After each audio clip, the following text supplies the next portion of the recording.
నమస్కారం. ఇది సంగతికి స్వాగతం. ఒకే ఒక్క నిర్ణయంతో 85% కరెన్సీ నోట్లకు కాలం చెల్లింది. చెప్పాలంటే కూపన్లుగా మారాయి. కొన్ని ప్రత్యేక ప్రదేశాల్లో తప్ప మిగిలిన అన్ని చోట్ల అవి చిత్తు కాగితాలయ్యాయి. ఆ నోట్లకు అంతే విలువైన కొత్త పైకం పొందాలంటే అన్ని ఆధారాలు, గుర్తింపు పత్రాలు సమర్పించాలి. ఇది ప్రస్తుతం నడుస్తున్న సంగతి. కానీ అసలు విషయం ఇంకా మొదలే కాదు.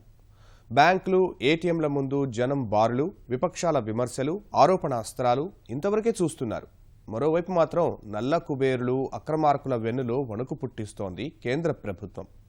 బినామీలు, బంగారు బాబుల లెక్కలన్నీ ఎక్కడికక్కడ సరిచేసేందుకు రంగం సిద్ధం చేయడమే అందుకు కారణం. ఊహించని ఆ చర్యలతో గొంతులో పచ్చివెలక్కాయ పడ్డ పరిస్థితి పన్ను ఎగవేతదారులది. ఆదాయ పన్ను, రెవెన్యూ శాఖలకు సంబంధించిన వివిధ విభాగాలు ఎవరికి వారు నిశ్శబ్దంగా పనిచేసుకుపోతున్నారు. అతి తెలివికిపోయిన పెద్దలకు ఇప్పటికే తాకీదులతో చెమటలు పట్టిస్తున్నారు. అక్రమార్కులకు ప్రధాని హెచ్చరికల అసలు వాడి వేడి ఏంటో తెలియజేస్తున్నారు.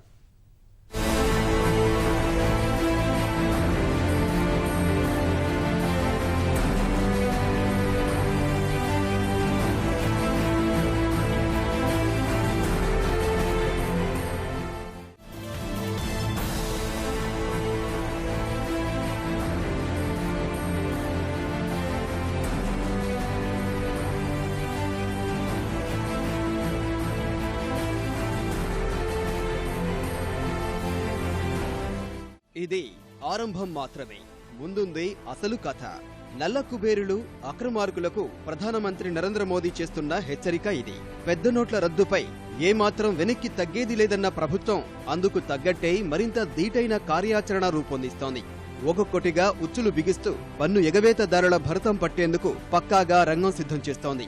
రకరకాల మార్గాల్లో పన్నులు ఎగ్గొట్టి పబ్బం గడుపుతున్న చీకటి శక్తుల గుండెల్లో రైళ్లు పరిగెట్టిస్తున్న పరిణామాలివి. ఎక్కడా ఎవరూ నేరుగా బయటపడ్డం లేదు గాని కట్టుతప్పిన వారిలో ఇప్పటికే ఈ పరిణామాలు ప్రకంపనలు పుట్టిస్తున్నాయి. ఇక చర్యలే అంటున్న ప్రభుత్వం ఏ రూపంలో మీదకు రానుందో అని ఎవరికి వారు వణుకుతున్నారు. ముఖ్యంగా లెక్కల్లోకి రాకుండా రోజువారీనే కోట్ల రూపాయల లావాదేవీలు చక్కబట్టే ఎందరికో కాళ్లు చేతులు ఆడడం లేదు.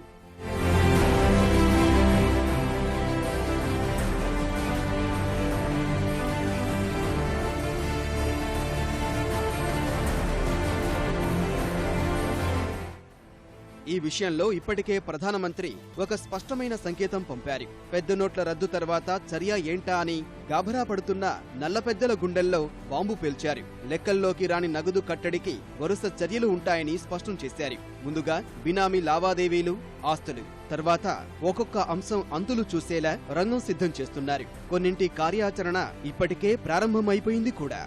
ప్రస్తుతం భారీగా పోగుపడుతున్న డిపాజిట్లకు సంబంధించి కూడా పక్కా ఏర్పాట్లు జరిగిపోయాయి. కొత్తగా తెచ్చిన ఆటోమేటిక్ వెరిఫికేషన్ సాఫ్ట్వేర్ ద్వారా ఎక్కడికక్కడ డిపాజిట్ల సమాచారం ఆదాయ పన్ను శాఖకు చేరిపోతోంది. అనుమానాస్పద లావాదేవీలకు సంబంధించి ఐటీ నోటీసులు ఇవ్వడం కూడా మొదలు పెట్టారు.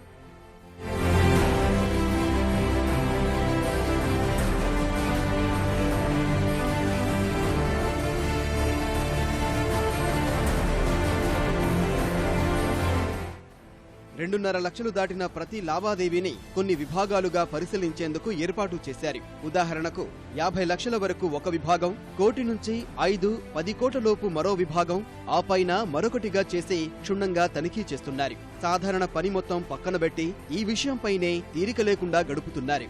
లావాదేవీల సమాచారం ఇవ్వని వారందరి వివరాలు సేకరించి చర్యలకు సిద్ధమవుతున్నారు. దశల వారీగా చర్యలు ఉంటాయని సంకేతాలు పంపుతున్నారు. నిజానికి పెద్ద నోట్ల రద్దుతో పాటే నల్ల కుబేరులు అసలు బ్యాంకుల వైపు రాకుండా కఠిన నిబంధనలు పెట్టారు. 200% జరిమానా, తదుపరి చర్యల రూపంలో అలాంటి వారందరికీ ఒక రకమైన సందేశం పంపారు. డిసెంబర్ 30 తర్వాత లెక్కల్లోకి రాని ఏ పెద్ద నోటు అయినా చిత్తు కాగితంతో సమానమని ప్రధానమంత్రి కూడా ప్రకటించారు.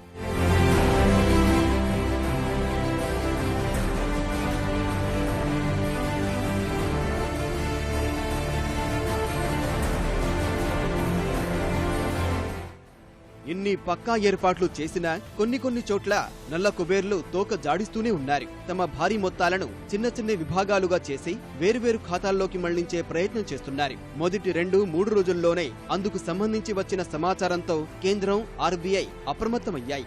2.5 లక్షల రూపాయలు దాటిన ప్రతి డిపాజిట్ పై సమాధానం చెప్పాల్సి ఉంటుందని స్పష్టం చేశాయి. పేదల ఖాతాల్ని దుర్వినియోగం చేసే ఆలోచనలో ఉన్న పెద్దలకు చెక్ పెడుతూ జన్ధన్ ఖాతాల్లో డిపాజిట్ పరిమితిని 50,000 రూపాయలకే పరిమితం చేశారు.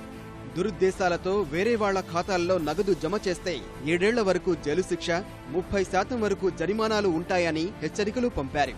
ఆ చర్యలకు సంబంధించి ఆర్బీఐ, కేంద్ర ఆర్థిక శాఖ ఎప్పటికప్పుడు బ్యాంకులకు మార్గనిర్దేశకాలు పంపుతూనే ఉన్నాయి.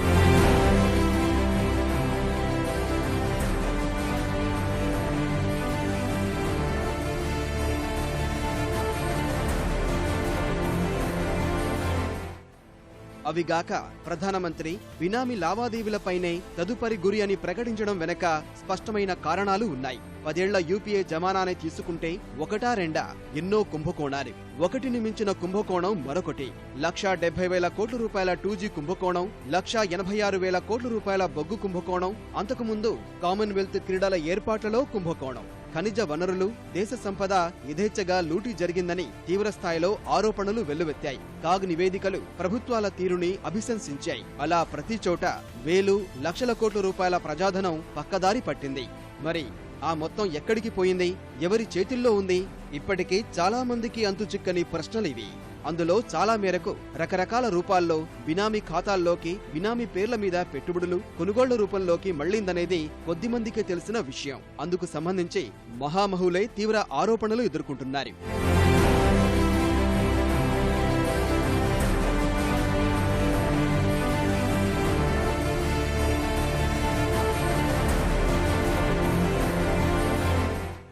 అలాంటి వాళ్లందరికీ ప్రస్తుతం ప్రధానమంత్రి ఇస్తున్న సందేశం ఒక్కటే.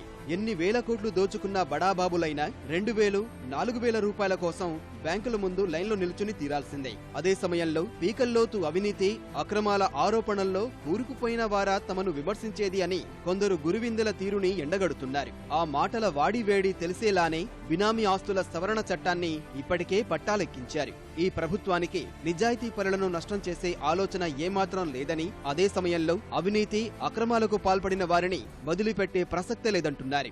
50 రోజులు నాతో ఓపిక పట్టండి అంటూనే దేశం దోపిడీకి గురి అయిందా లేదా అని సూటిగా ప్రశ్నిస్తున్నారు.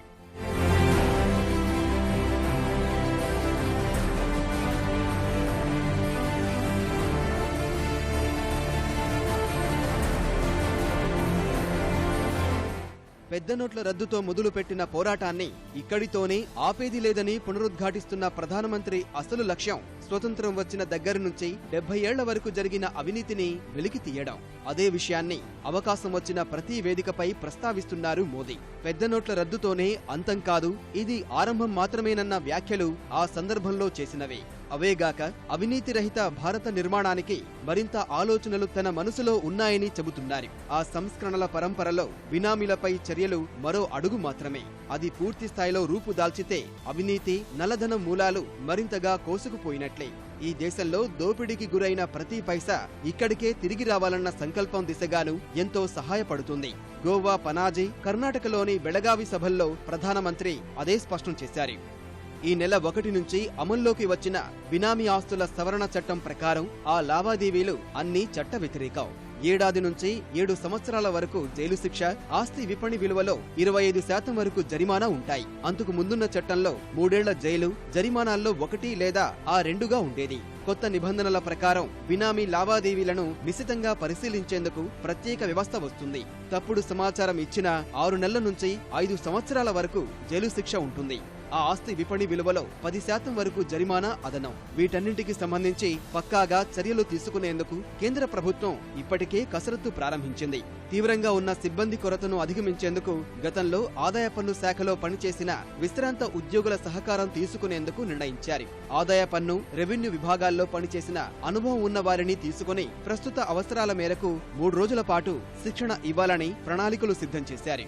ముందుగా పెద్ద నోట్ల రద్దు తర్వాత వివిధ బ్యాంకు ఖాతాల్లో జమ అవుతున్న మొత్తాలపై దృష్టి సారించాలని, ఆ సొమ్ము ఎక్కడి నుంచి వచ్చిందో ఆరా తీయాలని కేంద్రం భావిస్తోంది. అదే సమయంలో సామాన్యులు, మధ్యతరగతి వర్గాలపై ఎలాంటి ప్రతికూల ప్రభావం పడకుండా జాగ్రత్త తీసుకుంటున్నారు. పెద్ద తలకాయలపైనే ప్రధానంగా దృష్టి సారించనున్నారు. మొదట ఆదాయపు విభాగం ద్వారా విచారణ చేపట్టాలని, కొంతమందిపై ఏకకాలంలో దాడులు నిర్వహించాలని నిర్ణయించారు. అధికారులు ఏ ప్రాంతాల నుంచి అధిక మొత్తంలో జమ అవుతున్నాయో కనిపెట్టే పనిని చేపట్టారు. పట్టణ ప్రాంతాల్లోని బ్యాంకు అధికారులపై నిఘా ఏర్పాటు చేశారు. పెద్ద నోట్ల రద్దు నిర్ణయం తర్వాత కొందరు బ్యాంకు సిబ్బంది అధికారులపై ఆరోపణలు రావడమే అందుకు కారణం. వాటికి సంబంధించి బ్యాంకులకు కూడా ఇప్పటికే కఠినమైన ఆదేశాలు వెళ్లాయి. అక్రమాలకు పాల్పడిన సిబ్బందిపై వేటు వేయడం ప్రారంభమైంది. కొంతమందిని సస్పెండ్ కూడా చేశారు.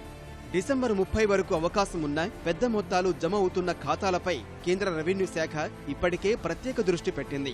2-3 నెలలుగా జరుగుతున్న లావాదేవీలను కూడా పరిశీలనలోకి తీసుకోనున్నారు. పలు పరిశ్రమలు, వాహన విక్రయ కేంద్రాలు, విలాసవంతమైన కార్ల అమ్మకాలు, రియల్ ఎస్టేట్ లావాదేవీలను రెవెన్యూ విభాగం నిశితంగా పరిశీలిస్తోంది. పాన్ బ్రోకర్లు, షేర్ మార్కెట్ వ్యాపారులు, ఇతర దళారులపై ఓ కన్నీసి ఉంచారు. కేంద్ర ఆర్థిక శాఖ కూడా అందుకు సంబంధించి స్పష్టమైన ఆదేశాలు జారీ చేసే ఆలోచనలో ఉన్నట్టు సమాచారం. ఈ మొత్తంలో బంగారం గురించి ప్రత్యేకంగా చెప్పుకోవాలి. పెద్ద నోట్లు రద్దు నిర్ణయం అనంతరం దేశవ్యాప్తంగా జరిగిన పసిడి భారీ లావాదేవీలపై ఆదాయ పన్ను శాఖ ప్రత్యేక దృష్టి సారించింది. 8వ తేదీ అర్ధరాత్రి వరకు 9, 10వ తేదీల్లో జరిగిన అన్ని బ్యాంకులు, బంగారు దుకాణాల్లో జరిగిన డిపాజిట్లు, కొనుగోళ్లపై కూపీలాగుతున్నారు. అది కూడా ఆషామాషిగా కాదు. గతంలో రోజువారీ లావాదేవీలు పరిగణలోకి తీసుకుని ఒకేసారి పెరిగిన కొనుగోళ్లకు సంబంధించిన రసీదులు, కొనుగోలుదారుల వివరాలు ఇవ్వాల్సిందేనని దుకాణ యజమానులకు తాకీదులు జారీ చేశారు. దేశం మొత్తం మీద వేల కోట్ల రూపాయల నల్లధనం 2 రోజుల్లోనే బంగారం, వజ్రాభరణాల రూపంలోకి మారిందని గుర్తించి వారిపై చర్యలకు సిద్ధమవుతున్నారు. ముంబైలో ఒకే రోజు 500 కోట్ల రూపాయల బంగారు, వజ్రాభరణాల వ్యాపారం జరిగినట్టు ఆదాయ పన్ను శాఖల అధికారుల దృష్టికి వచ్చింది. హైదరాబాద్లో ఒకే దుకాణం 100 కోట్ల రూపాయల మేరకు ఒకే రోజు అమ్మకాలు జరిపినట్టు చెబుతూ బ్యాంకులో ఆ మొత్తం డిపాజిట్ చేశారు. ఈ వ్యవహారంతో ఉలిక్కిపడిన అధికార యంత్రాంగం నల్లధనం రూపుమారుతోందని గ్రహించి పటిష్టమైన నిఘా ఉంచారు.